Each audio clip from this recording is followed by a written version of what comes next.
द्वार में बाबा जी रहते हैं खूब सारे। तो एक पत्रकार उन बाबा जी पे रिसर्च करता है, मतलब उनके जीवन पे लिखने का प्रयास करता है। तो वो नोटिस करता है कि एक कोई बाबा जी है, वो सुबह सुबह जल्दी गंगा जी के अंदर नहाने के लिए जाते हैं। उस पत्रकार ने एक दिन उन बाबा जी से पूछा कि बाबा जी सुबह सुबह 4 बजे गंगा जी की तेज धार में ठंडे पानी में, जो बर्फ जैसा पानी, उसमें आके नंग धड़क नहाते हो, कभी डर नहीं लगता गंगा जी अंदर ही रख लेगी? मजा है आदमी यार इतने ठंडे पानी के अंदर जाए, वहीं पे सांस ही रुक जाए।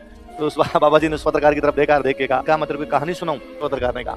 तो बाबा जी कहानी सुनाते हैं कि एक गांव के अंदर 2 भाई थे। एक भाई की शादी हो रखी है, माँ बाप उनके है नहीं, बचपन में डेथ हो गई थी। बड़ा भाई मजदूरी करता है, मजदूरी करके परिवार चलाता है। छोटे भाई को पढ़ाता है और उसका एक ही सपना है कि छोटा भाई सरकारी नौकरी लग जाए। गांव में 2-3 साल अकाल पड़ गया इसलिए मजदूरी नहीं मिली, तो उधार लिया तो कर्जा हो गया।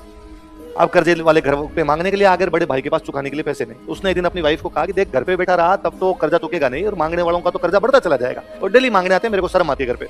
तो मैं कहीं बाहर जाता हूँ, बाहर से रुपए कमा के लाऊंगा और तब इनका कर्जा पूरा चुका देंगे। ठीक। वो चला गया। रात को ही दूसरे दिन कर्जे वाले आए तो उसकी वाइफ ने कहा, भाई आदमी तो है नहीं, वो तो कमाने के लिए बाहर गया। कर्जे वाले बेचारे आना बंद हो गए, भाई महिला से जाके क्या मांगे, पुरुष ही घर पे नहीं है तो। और वो जो भाभी है वो अपने देवर की पढ़ाई करवाती है। उस बड़े भाई ने 3-4 महीने तक टाइम टू टाइम पैसे भेजे। 3-4 महीने बाद उसने पैसे भेजने बंद कर दिए। उल्टा उसकी सूचना भी नहीं है कि वो रहता है कहाँ पे। तो सालों तक जब बड़े भाई के कोई समाचार नहीं मिले तो गांव वालों की पंचायत बैठी। पंचायत में तय हुआ कि मान लिया जाए कि बड़े भाई की मृत्यु हो गई, और बड़े भाई की मृत्यु हो गई, अपने कोई समाचार मिला नहीं, कहीं पे किसी ने मार दिया होगा, अपने को नहीं पता चला। तो इस महिला को विधवा घोषित कर दिया जाए, और क्योंकि इस महिला विधवा है तो इसके पीहर वालों का इस पे अधिकार है, तो उसके पीहर वाले उसको ले गए। तो उसका जो बाप था वो दारूडिया आदमी था, शराबी था।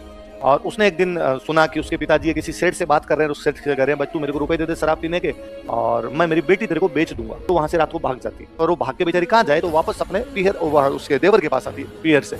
उस देवर को आगे कहती है, भाई मेरे साथ ये घटना हुई है और मेरे पिताजी मुझे बेच रहे हैं। तो उसने, मैं क्या कर सकता हूँ? पंचायत में फैसला हुआ कि आप पर आपके पीहर वालों का अधिकार। तो उसने कहा, देख तू एक काम कर सकता है, गांव का रीति रिवाज कहता है कि यदि किसी भी तरीके से बड़े भाई की से मृत्यु हो जाती है तो जो पत्नी बड़े भाई की पत्नी छोटे भाई से शादी कर सकती है। गाँव में नाते होते हैं, नाता बहुत सामान्य सा रिवाज था गाँव में सुना। तो तू मेरे से शादी कर ले। तो उस देवर ने कहा, बात आपकी सही, ऐसे होते भी है, मैं भी कर सकता हूँ, और आपने मेरे को पढ़ाया लिखा है, आपने मेरा पालन पोषण किया, तो मेरे लिए आप हमेशा ऐसे, मैंने भाभी की नजर से भी नहीं देखा आपको, तो मैं माँ की नजर से देखा आपको, तो मैं आपसे शादी कैसे करूँ?